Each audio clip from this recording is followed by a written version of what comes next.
Hello everyone, তোমরা সবাই কেমন আছো? আশা করি ভালো আছো। কদিন আগে আমি একটা পার্সেল অর্ডার করেছিলাম, ওটাই আজকে এসছে। চলো আনবক্সিং করা যাক, দেখা যাক কেমন আসে। আমি রুম ডেকোরেটের জন্য কিছু মাল নিয়েছিলাম, কিছু মাল বলতে 4টে গাছ অর্ডার করেছিলাম, ছোট ছোট 4টে গাছ। দেখা যাক ওটাই কেমন এসছে। সেলোটেপটা খুলতেই পারছি না বাবা, এত শক্ত। আমার ভুল, একটা কাঁচি নিলে ভালো হতো। চলো খুলেছে, দেখা যাক। ভালোই এসছে।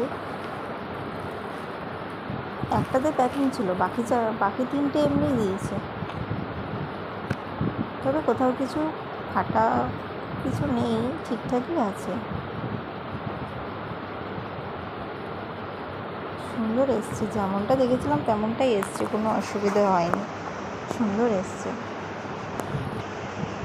আমার তো ভীষণ পছন্দ হয়েছে। রুমে যখন লাগাবো নেক্সট ভিডিওতে দিয়ে দেবো। তোমরাও জানিও কেমন এসছে। আর হ্যাঁ বন্ধুরা, আমার এই চ্যানেলটা নতুন, তাই প্লিজ সবাই একটু সাবস্ক্রাইব করে দিও আমার চ্যানেলটাকে। প্লিজ সবাই আমার পাশে থেকো, প্লিজ প্লিজ প্লিজ। সবাইকে হাত জোর করে বলছি, সবাই আমার চ্যানেলটাকে সাবস্ক্রাইব করে দিও। চলো।